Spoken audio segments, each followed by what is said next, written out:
Good Friday morning. I'm Joe Fryer. And I'm Vicki Wynn in for Savannah this morning. Right now on Morning News Now, one step closer to a decision in the Kyle Rittenhouse trial as the defense rests its case. The final witnesses taking the stand, bolstering the teen's case of self-defense when prosecutors say he killed two men last year. And now this morning, why Rittenhouse could end up facing lesser charges, his mother breaking her silence. Major mix-up. Children as young as 5 accidentally given adult doses of the COVID vaccine. There are dozens and dozens of families out there that don't even know that this is an issue. How it happened, the potential side effects these kids could face, and what you should know before getting your children vaccinated. Meanwhile, the battle over vaccine mandates even impacting the space industry. The protest outside Kennedy Space Center and the concerns over staffing shortages along Florida's Space Coast as some federal workers there refuse the shot. Free Britney. Could this be the day that actually happens? Later today, a judge could end the conservatorship over Britney Spears. We'll take you inside the court battle and what would happen if the pop star is freed after 13 years of being under her father's control. And a pine-demic that could make it hard for you to find the perfect Christmas tree this year. Will explain how droughts, wildfires, and even the recession in 2008 has resulted in fewer trees for sale this year. How growers are trying to meet the demand and why buying a fake tree may not be the most reliable backup option. Say it ain't so. I know. We already bought our fake tree because we've been listening to you and Tom Costello tell us buy your fake tree now. So we've got ours. This was our first year where we went artificial, but I also wanted to supplement for the smell by getting a real tree. So we're going to have to get on that. Spray, yeah. All right, lot to get to. All right. Well, we begin our coverage this morning in Kenosha, Wisconsin, where the defense has rested its case in the Kyle Rittenhouse homicide trial after 8 days of dramatic and at times emotional testimony. Rittenhouse faces 6 charges, including intentional homicide, after shooting 3 men during a protest last year. With closing arguments now set for Monday, the prosecution is requesting that the jury also consider lesser charges.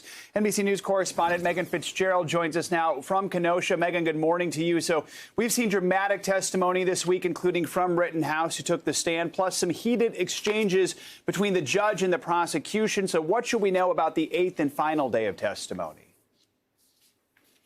Well, Joe, good morning. I can tell you it certainly wasn't as contentious as what we've seen just days ago on Wednesday. But the defense started by calling Dr. John Black. This is a self-defense expert, also a video specialist.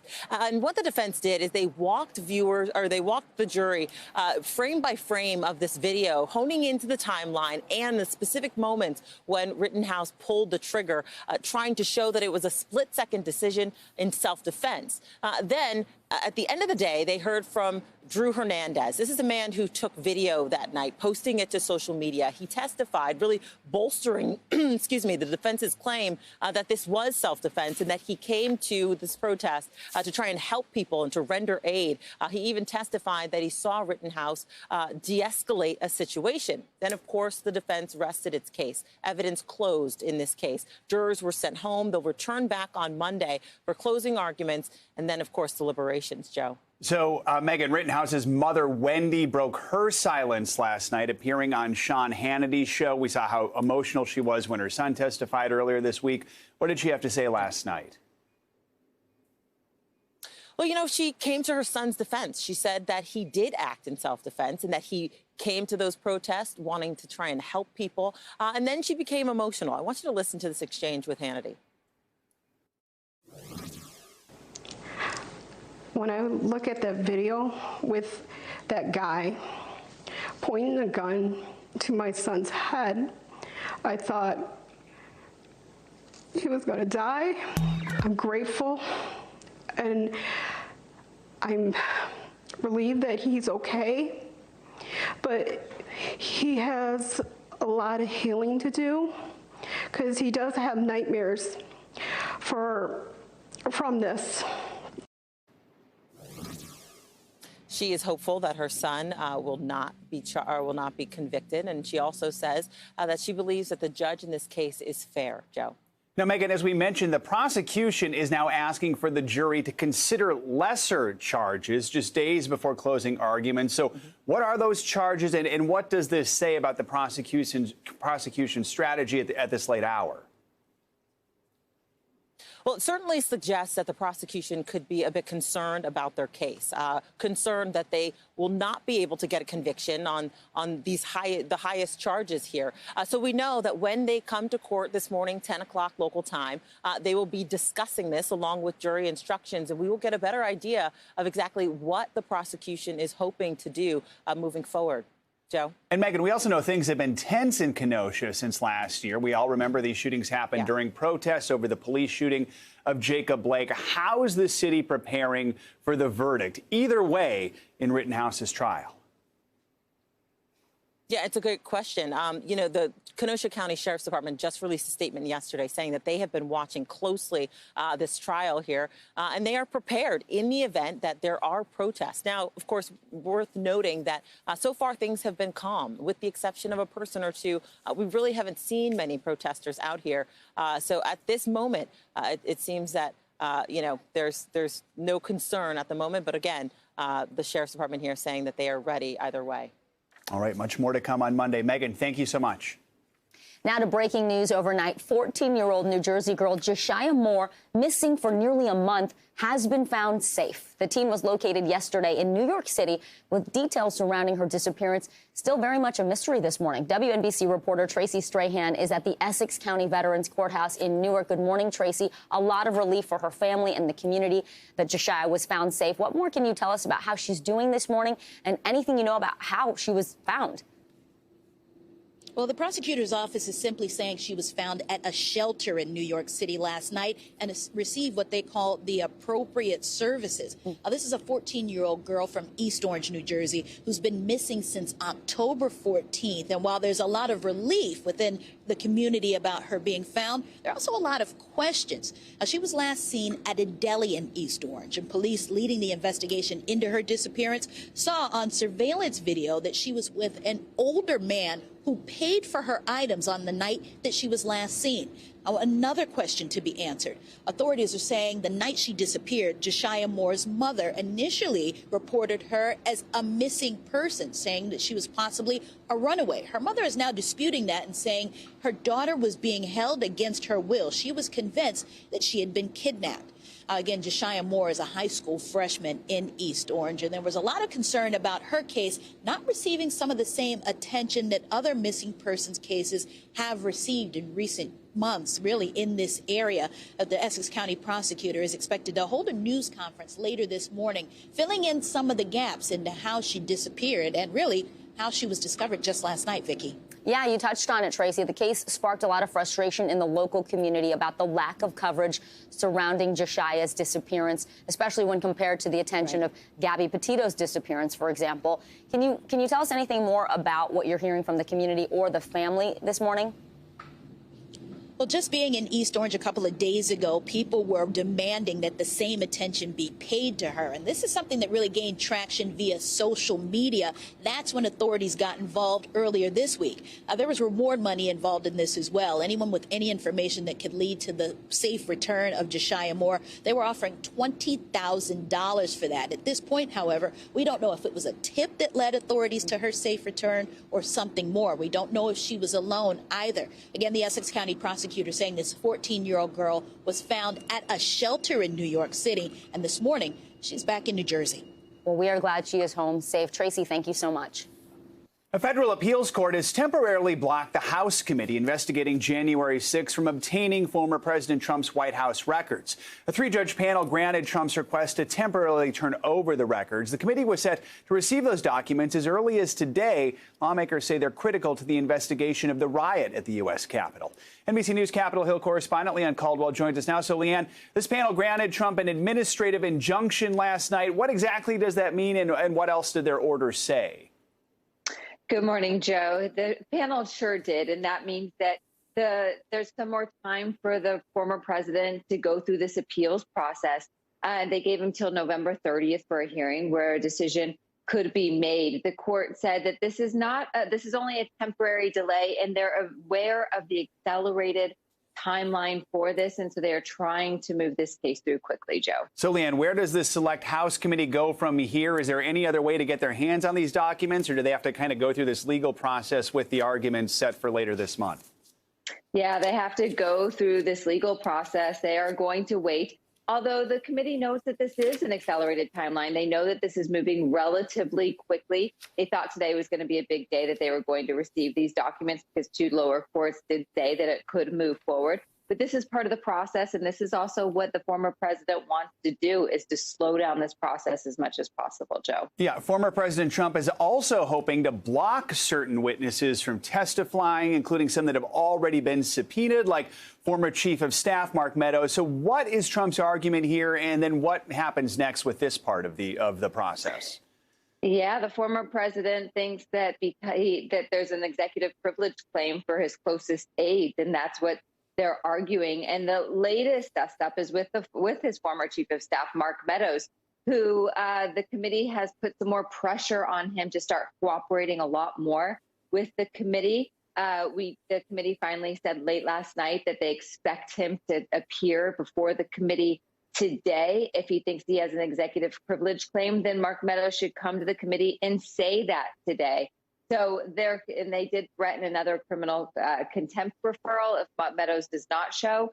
So Meadows could be a very key player here, and then we could see the likes of what happened with Steve Bannon happen with Mark Meadows if he doesn't show, Joe. So, Leanne, as the battle over witnesses and documents continues at times, the current president has been pulled into all of this. Have we heard anything from President Biden about this recently?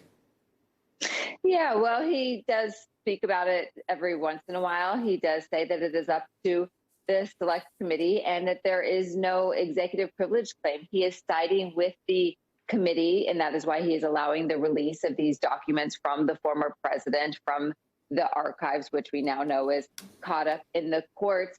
And so while this is not front and center, he is saying that the committee has the right to pursue these investigations, Joe. All right. Leanne Caldwell, thank you so much.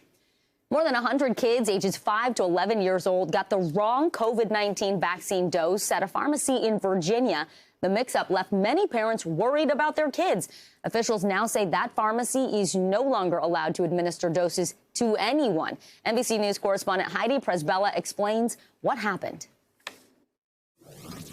I asked her, I said, I thought it had to be orange. I thought the kids needed an orange cap Pfizer dose. I'm a parent, I'm not a pharmacist. I trusted her. Dasha Hermosilla is just one parent worried about her young daughter after a pharmacy in Loudoun County, Virginia, gave her the wrong COVID-19 vaccine dosage. I'm very frustrated that we're not getting adequate guidance as to what we should do, or the right information so that we can make the best decision for our family.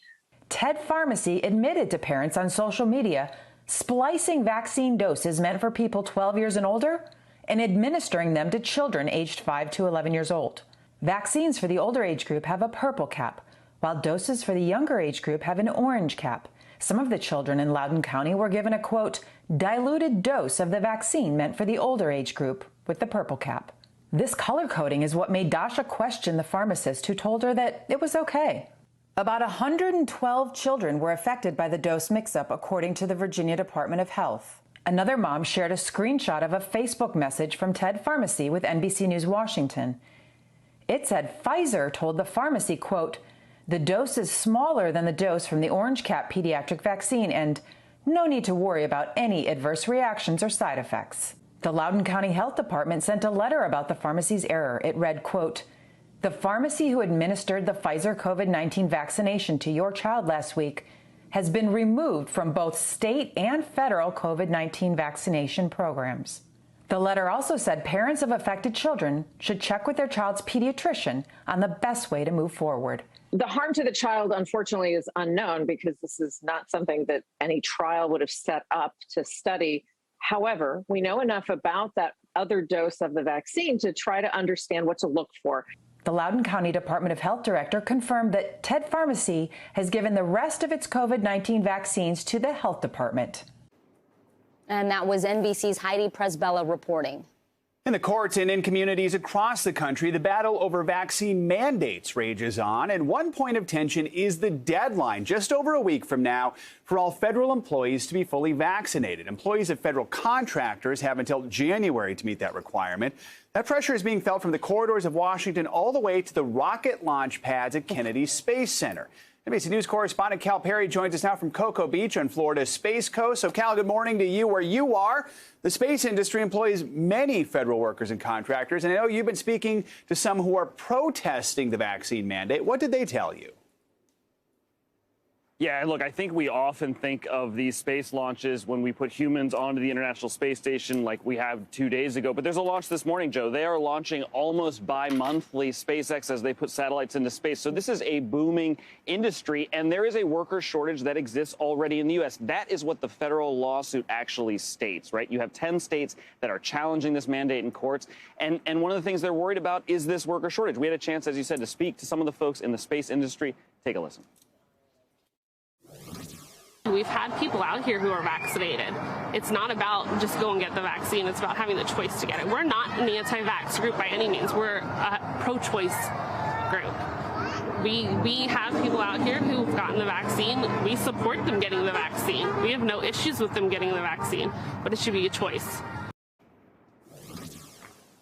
And so there is this real tension that exists here on the ground. And when you talk about replacing some of these workers, it's not that simple. Sometimes you're talking about security clearances. That takes time. It is a concern for the employers. It is a concern for the employees, Joe. So, Cal, in addition to those rules for federal workers, OSHA is also implementing new guidelines for any business that employs more than 100 workers, requiring either vaccination or that weekly testing. This is going to affect most workers in the U.S. You've been speaking to a restaurant owner there who's pushing back. What did he tell you? And look, this is coming at a time when businesses are finally starting to come back, and you have all of these other problems. I asked him about all the problems that he's having and the timing of this. Take a listen. And how does it time out with the labor shortage, the supply chain crisis? It seems to be bad timing to have another issue on your hands. I can't believe that that's not being considered, right? Again, I guess it's a fear, and there's a certain amount of scientific community saying this is the way to get out of this thing. So I'm not going to argue with them. I'm just here to tell you a reality that a lot of people are not going to get this. And to say that they have to be fired and they can't work, that's a big miss. The other reality of this, frankly, is you're going to have business owners like the one you just heard from who is not going to mandate it, who will go through whatever testing system that the federal government requires. Again, this is being held up in the courts right now. We expect hopefully some ruling, obviously, before January 4th. But some of these businesses are just going to pay to test their employees rather than forcing that vaccine mandate, Joe. So, Cal, not long ago, Florida, where you are, was considered a hot spot for COVID cases, perhaps the hot spot of the fourth wave. Now it's one of the states that's suing over these OSHA guidelines. Where do things stand with that suit?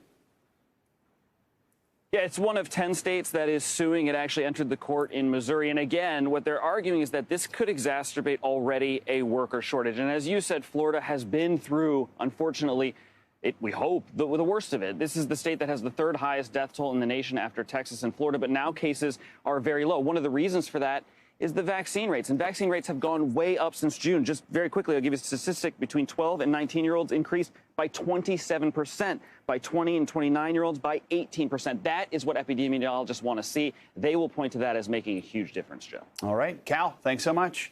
All right, let's bring in Dr. Kavita Patel. She's a medical contributor for NBC News and MSNBC. Hey, good morning, Dr. Patel. As we head into the winter, COVID cases are climbing in 17 states. But this year, good news, right? We have more people vaccinated this winter. So do you think it will be as bad as the surge we saw last year? And what about folks who are vaccinated and they're worried about breakthrough infections? What should they do?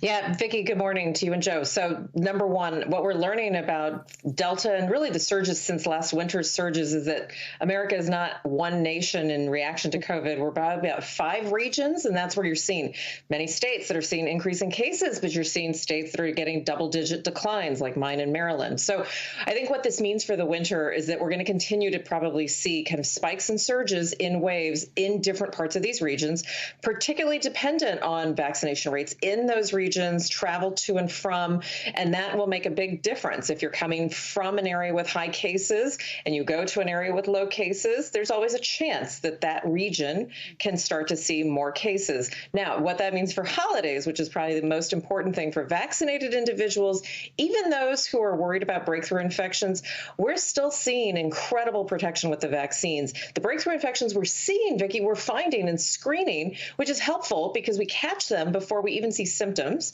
and we can try to isolate that individual to avoid any spread. So faith in your vaccine is going to help you through this winter. But I want to make sure that people, we're seeing, Vicki, not enough people who are eligible for the booster coming in. So 65 and older, it's time for a booster if it's been 6 months since the second dose. And 18 to 64, if you have a high-risk condition, that can include obesity, depression, a number of things that you might not be thinking of, you too need a booster. So I want to emphasize that that can play a role in helping to make sure that you have confidence in full immunity as we go into the winter. Well, in Colorado, where cases are surging, Dr. Patel, sorry, I thought Joe was going to take a question. The governor actually signed in an executive order allowing all adults, regardless of age, to immediately qualify for a booster. So can we boost our way out of this surge? It sounds like you're saying absolutely people who are eligible should consider their booster. And also in those holiday gatherings, wearing masks indoors. I mean, do we need to take those mitigation measures again? So I'll be brief, but one thing I want to stress with boosters is that I do believe that boosters make an incredible difference for, again, people over, and I would even kind of cut the age off at about 40 or 50 based on the data we see from the UK, Israel, and the United States. That can be an incredible age group. It's not 18 to 40-year-olds who are getting really sick in the hospital if they do get a breakthrough infection. It's people that are in that kind of more vulnerable age group or with chronic conditions. So I do think boosters can make a difference. And think of it this way, Vicki, more people boosting at the appropriate time can create better immunity than just a few people only getting a boost. So that's the way to think about it. And in terms of holidays and what to do in masks, I'll tell you, I think it has to be a household kind of decision. If everyone's fully vaccinated, you should feel comfortable, unless you have somebody who's really severely immunocompromised or really worried and they're concerned about attendees.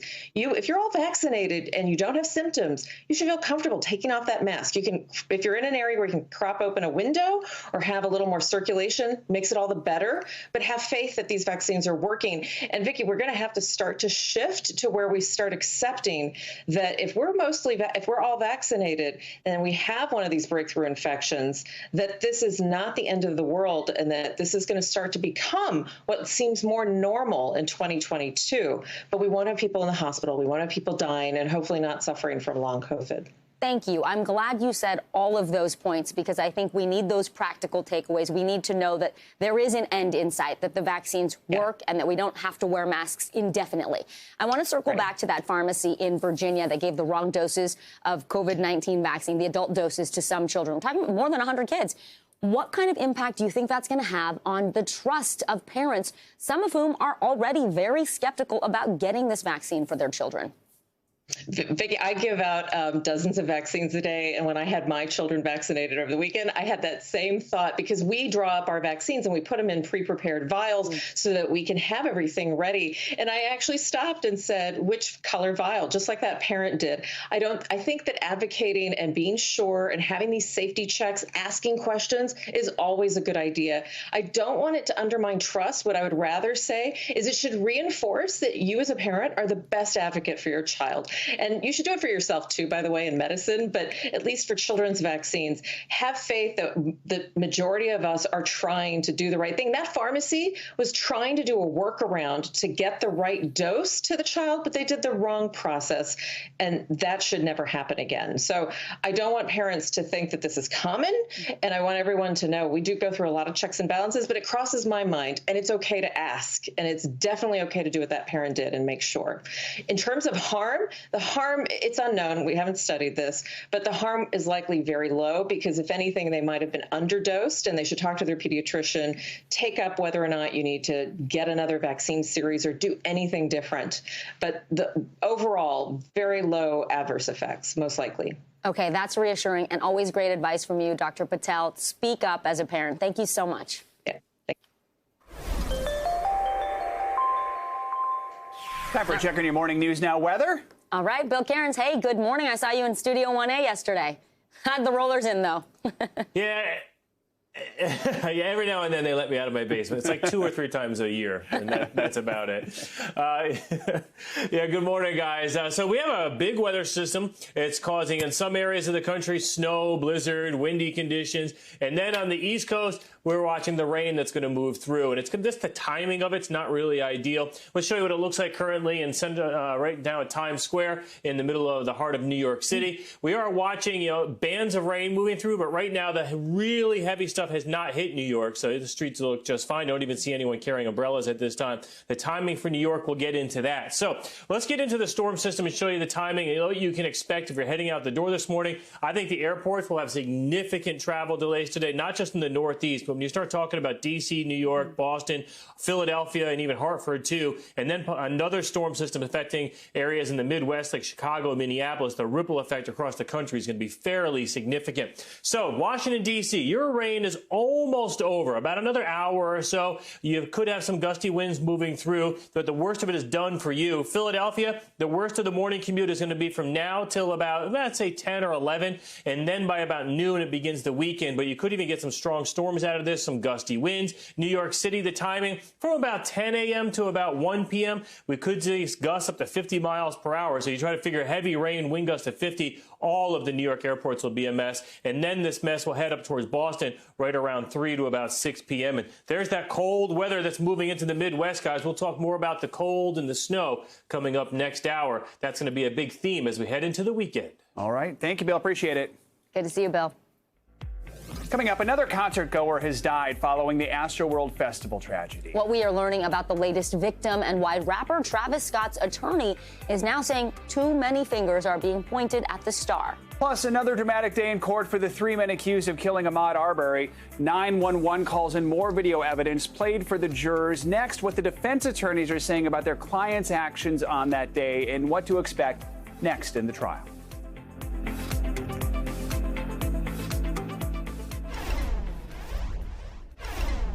It was another dramatic day in the trial of 3 white men charged with killing Ahmaud Arbery. The jury heard new 911 calls and saw videos that the defense says shows Arbery previously visiting the neighborhood where he died. NBC News correspondent Ron Allen has been following the trial, brings us the very latest. Good morning, Joe and Vicki. A lot of focus on the neighborhood where Ahmaud Arbery was shot and killed. What was going on there in the weeks and months before that happened? The homeowner at the center of it all took the stand. I got a trespasser there, so he's a colored guy. A homeowner's 911 call after seeing someone on his home security camera in the neighborhood where Ahmaud Arbery was killed. The video from 5 months before the fatal encounter. Curly-looking hair, is tattooed down both arms. Attorneys for the 3 men accused of murder say it was Arbery, one of at least 4 times he was seen in the house under construction. As the defense tries to convince the jury Arbery was not an innocent jogger, but rather a suspicious figure the defendants were trying to place under citizen's arrest, and who defendant Travis McMichael already had come face-to-face with near that same house under construction. The jury hearing McMichael's 911 call 12 days before he shot and killed Arbery, he says in self-defense. When I turned around and saw him and backed up, he reached into his pocket and ran into the house. So I don't know if he's armed or not.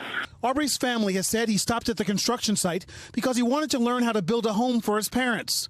Prosecutors showed the jury video of several other people at the location while questioning the owner about whether Arbery ever stole anything. To your knowledge, at this point, has anything ever been taken or disturbed? No. Prosecutors say the defendants had no reason to chase Arbery on the day in question, while asking a police officer to read part of one of the defendants' first interviews.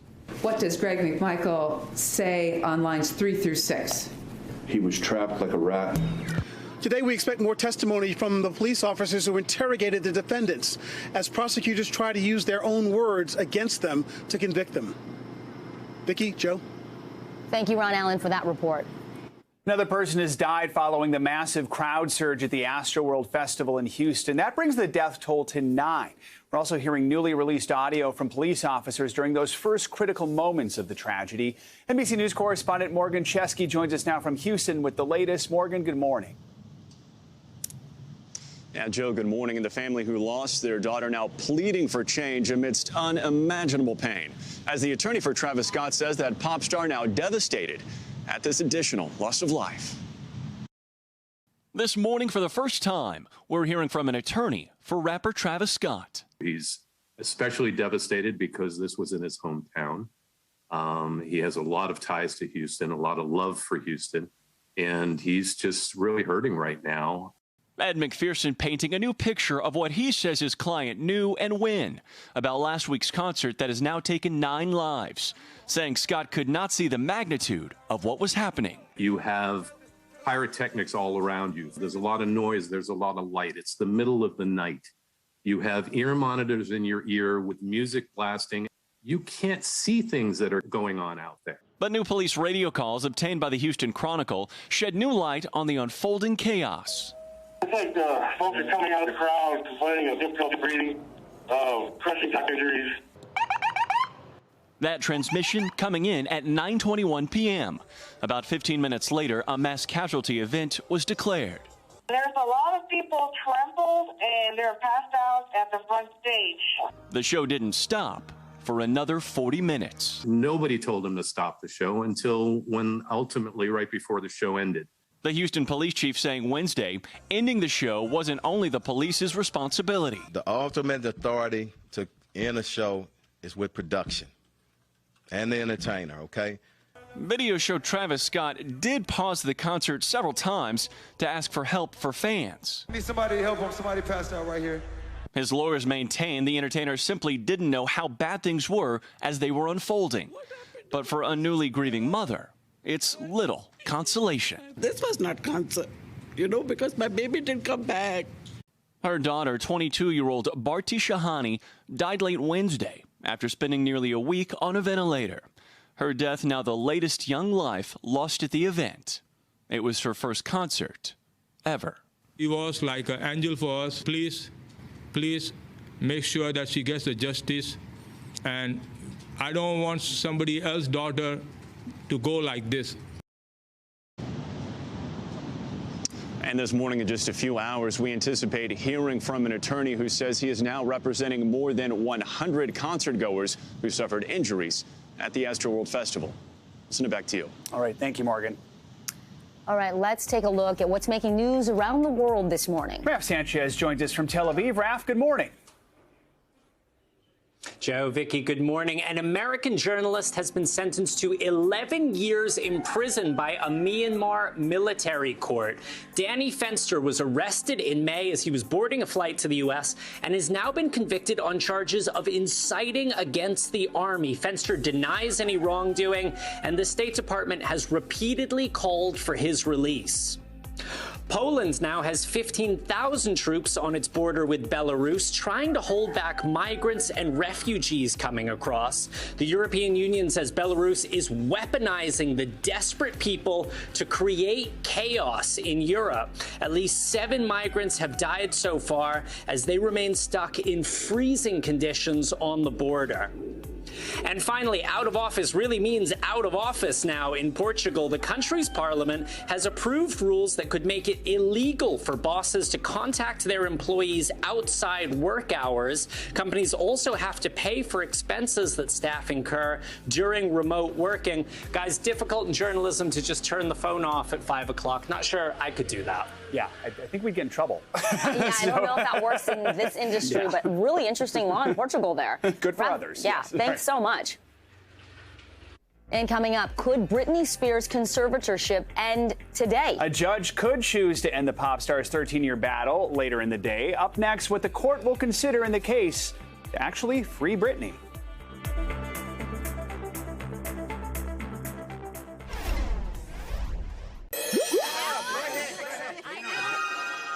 The meat mystery at Subway continues. Plaintiffs suing the company over its tuna sandwiches have amended their proposed class action lawsuit for the 3rd time. Now claim the sandwiches contain animal proteins like chicken, pork, and cattle, not 100% tuna, as the company advertises. The plaintiffs say 19 of the 20 samples collected and tested by the lawyers actually found no detectable tuna DNA sequences. Subway said in a statement to Reuters that the lawsuit is, quote, reckless and improper, and say their tuna is high quality and strictly regulated. The company even posted a page on their website declaring Subway tuna is real tuna. Uh-oh, Fishgate. I know. When you have to say your tuna is real tuna, there may be a problem. Yeah, Houston. or maybe not. Maybe, I mean, they're quite strong in their defense of their tuna. So yeah, yikes. We'll see what happens. Waiting to get to the bottom of that. All right, well, Britney Spears' long and turbulent battle over her conservatorship could finally come to an end today. Her father, Jamie Spears, was removed as her conservator back in September, but the arrangement is still in place. Today, a California judge could end the whole thing, which would restore Britney's freedoms for the first time in 13 years. NBC News correspondent Emily Ikeda is live outside the courthouse in Los Angeles, where that hearing will take place in just a few hours. And here in studio, we have NBC News legal analyst Danny Savalas to break down what all of this means. So, Emily, let's start with you. What are the possible outcomes today for Britney Spears?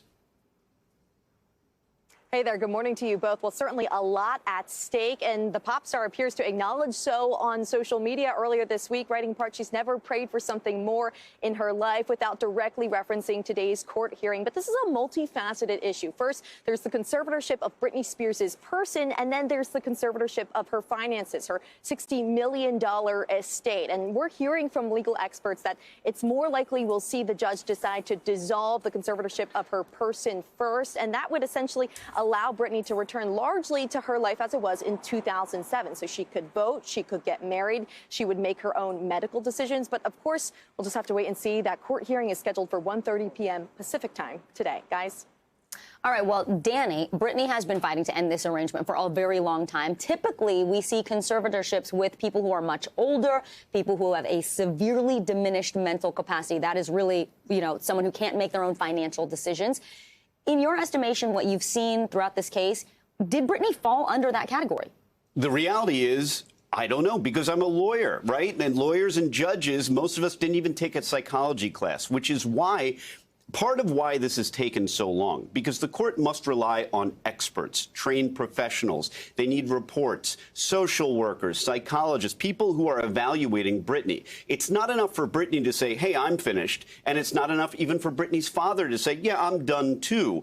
The court needs to be satisfied that this is not somebody who will go out and do harm to themselves or their finances, because the reality is this. Just like you described, most of the folks in conservatorships are not people that we reevaluate and that get better. Mm-hmm. They're people maybe at end of life where their cognition is just going downhill and it won't stop going downhill. Britney's an unusual situation in many ways, not the least of which is that this is an argument that somebody who was under a conservatorship is now better and able to take care of themselves.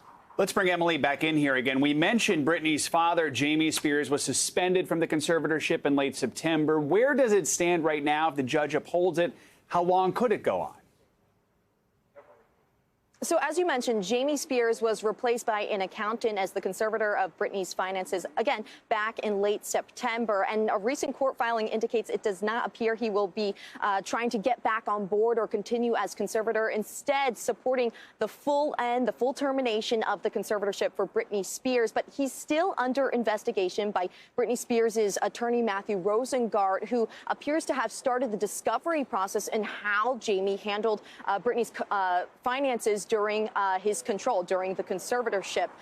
Jamie has continued and repeatedly denied any wrongdoing and says he supports a full, transparent examination of the conservatorship, saying he hopes it will put to rest the, quote, outlandish speculation. Of course, that doesn't seem to be the focus of today's court hearing, but again, we just have to wait and see. Emily, thank you. I know you'll be standing by to bring us the latest on that. Danny, let me bring you back in. Let's say the judge does this and it goes Britney's way and he says no more conservatorship and she gets what she wants. 1, 2, 3 years down the line, what if she has a breakdown? People have breakdowns. She's, a celebrity. She's doing a lot. She has a big career. It's stressful. Could she be placed under another conservatorship? Yes, she could. And someone could just bring another petition to have her placed into the conservatorship for either her finances or her person. But I would imagine that at the courthouse, they'd say, oh, boy, we haven't seen this very often because, as we've already talked about, this is not a common situation. Most folks in conservatorships stay in conservatorships. And Britney's case is a prime example of how difficult it is. Once you are in, it is very hard to get yourself out. Right. You're in the system, like you said, and now you're subject to all all this analysis by other people. Yes, kind of and making judgments on your life. as a criminal defense attorney, I can tell you that whether it's the criminal justice system or the conservatorship system, once you are in the system, one of the hardest things in the world to do is get yourself out. All right. Danny, thank you so much. And thank you to Emily, who'll be keeping an eye on things in L.A. Appreciate it.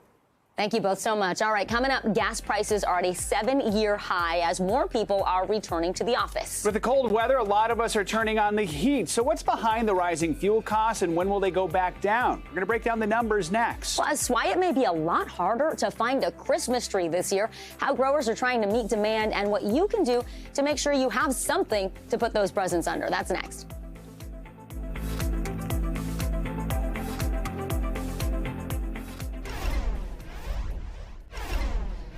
President Biden says tackling inflation is his top priority. That means trying to bring down soaring gas prices.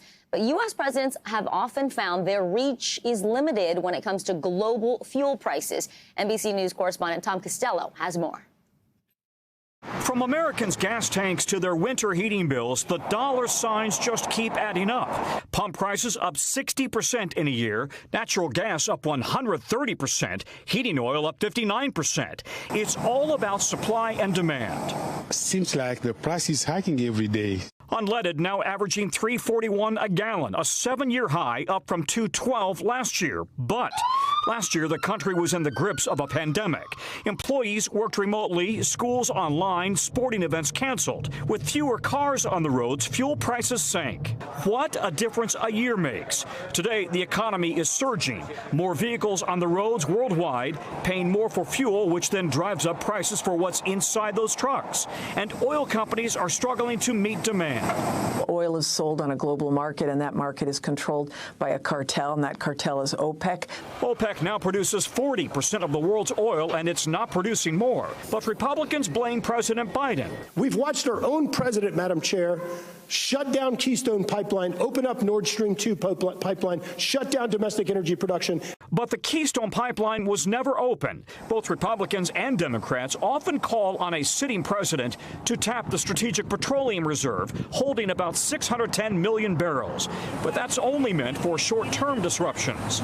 In fact, the entire Strategic Petroleum Reserve would only cover 6 days of global consumption. So when you think about the big picture, there's not that much crude oil in there. The White House has released billions of dollars for low-income heating assistance for the winter. But experts say the country really is at the mercy of the international oil markets. If they stabilize, eventually prices could come down at the pump. But Joe and Vicki, experts say that is unlikely anytime soon. Back to you guys. A lot of concerns about those heating bills. Tom, thanks so much. Time now for our CNBC Money Minute, the biggest financial headlines of the day and why they matter to you. Silvana Henao joins us now. Hey, good morning, Silvana. Hey, guys, good morning. So President Biden will visit a General Motors electric vehicle plant next week as the White House pushed Congress to approve big tax incentives for zero-emission cars. GM says its Factory Zero will mark its grand opening during the president's visit. The plant actually opened back in 1985, but was recently retooled to build electric pickups and SUVs. President Biden's $1.7 trillion social spending bill includes a proposed EV tax credit of up to $12,500, including an incentive for union-made vehicles and batteries produced in the U.S. Johnson & Johnson announcing plans to split into 2 companies, separating its consumer health business from its pharmaceutical and medical device operations. The move will result in one company focused on its household products, including Aveeno and Neutrogena skincare products and Listerine. A second company will focus on its riskier prescription drugs and medical division, including the division that makes its highly successful COVID-19 vaccine. The announcement is the second time this week that a major U.S. company has announced a plan to split itself, following General Electric's decision to break itself into 3 companies earlier this week. And MoviePass may be ready for a sequel. The movie ticket subscription service shut down in 2019, but one of its co-founders bought it out of bankruptcy just this week. He's looking to relaunch it sometime next year under a new business model. MoviePass was popular, letting users watch unlimited movies for $10 a month, but that proved to be unsustainable as it had to reimburse theaters for the full price of tickets. Yeah, I always Joe wondered and how Vicky, that was back to going to you. work. Yeah, Hey, Savannah, thanks. Right. That business plan there. But I'm glad to bring it back. I feel like a lot of people loved it and we're sad to see it go. Yeah, we'll see what happens, though. Yeah. Absolutely. All right, thank you, Savannah. All right, like it or not, it is beginning to look a lot like Christmas if you're out shopping. But if you haven't bought a Christmas tree yet, and yes, I'm talking about a real tree, time may be running out already thanks to a tree shortage. I do like it. I'm glad. I think people are celebrating and in the mood to celebrate. Reporter Tim Furlong of our Philadelphia station WCAU visited a tree farm in Delaware and shares tips on how you can get your hands on a Christmas tree before it's too late. Raising Christmas trees is hard. If you don't want to work, don't own a Christmas tree farm, believe me. Yeah, it's tough business making people holiday happy. Christmas trees take years and lots of hard work to grow. Coleman's Christmas Tree Farm in Middletown, Delaware says this year is extra tricky. They do have enough trees for this year, but you got to get here early. They didn't plant as many trees during the 2008-ish recession when demand fell big time. Well, 10, 11 years later, they and many other growers now have fewer trees. This cut-your-own tree farm makes it a full-day experience for you with a bake shop and hay rides. They open Black Friday. You should probably consider coming out around that Thanksgiving weekend. So, yes, it's a good idea to get your tree earlier this year, but that also means you have to take some extra measures to keep it healthier longer. When you buy it, around Thanksgiving, you may not put it up for 2 weeks. Get it in a bucket of water outside, preferably in the shade, out of the sun, and then when you go to put it up, make a fresh cut on it, get it in the stand, and make sure there's always water in it. Down the road at Willie Farms, it's going to be tough. It's going to be real tough. Gretchen is getting nervous. They get their trees from farms around the country. They've been warned they won't get as many.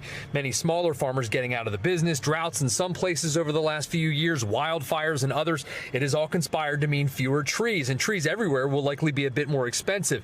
Can kind of make a business owner freak out a little bit. Not a little bit. Not a little bit. I was freaking out a lot. This place has also been affected by supply chain issues for fake trees and decorations as well. Their orders from their suppliers got here much later than they'd like. Again, they suggest if you see something Christmassy you like on a shelf, you'd better buy it. No guarantee they can get more of whatever you're looking at. I would not count on it being here.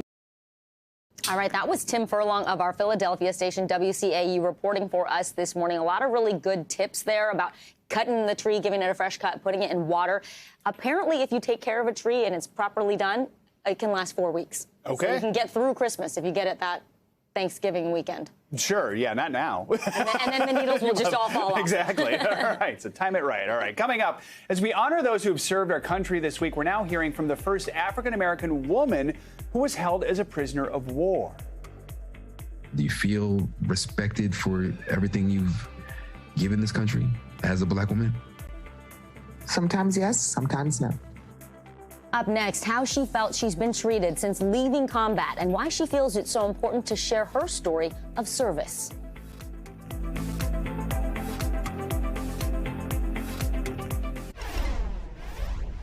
This week, we have been honoring those who serve. Shoshana Johnson is the daughter of Panamanian immigrants and one of the most famous American women to serve in the Iraq War. Johnson is the first Black American woman to be held as a prisoner of war. But if you don't remember her, you wouldn't be alone.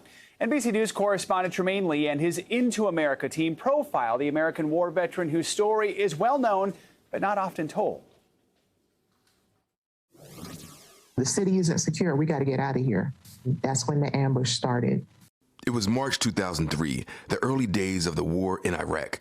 Shoshana Johnson's unit was part of a convoy headed for Nasiriyah when it was ambushed. You hear gunfire. I get shot.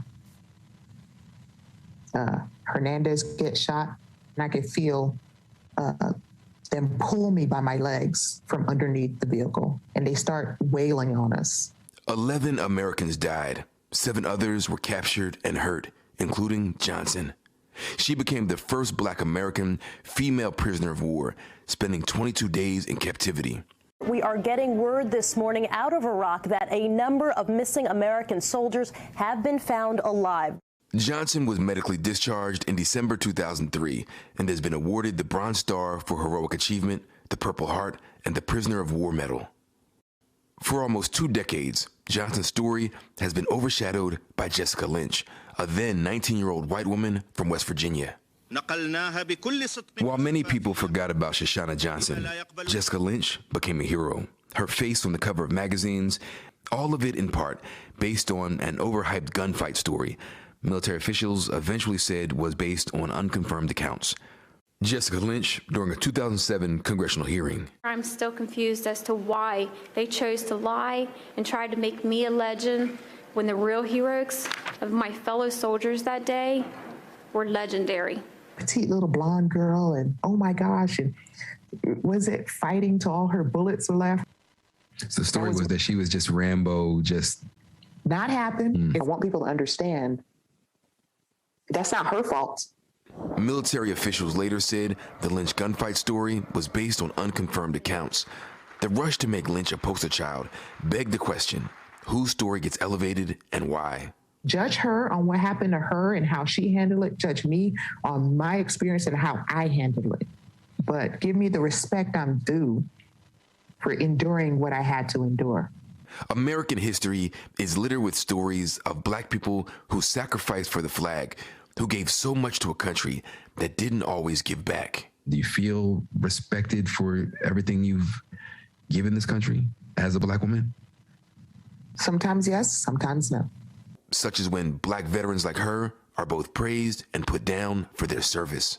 Thank you for your service, but you really don't mean it. I got an email from a gentleman who said how angry he was that a just like me was collecting benefits. All these years later, she still bears wounds, physical and mental, from her service. But these days, when Shoshana thinks of her fallen comrades, she also feels a sense of purpose.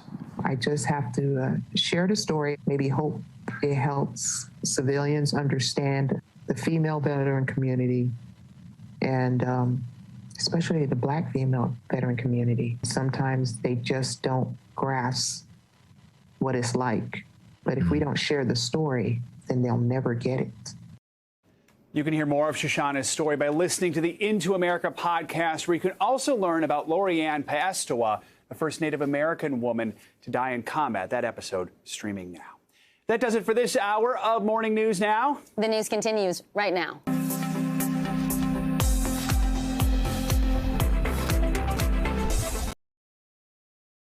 Thanks for watching our YouTube channel. Follow today's top stories and breaking news by downloading the NBC News app.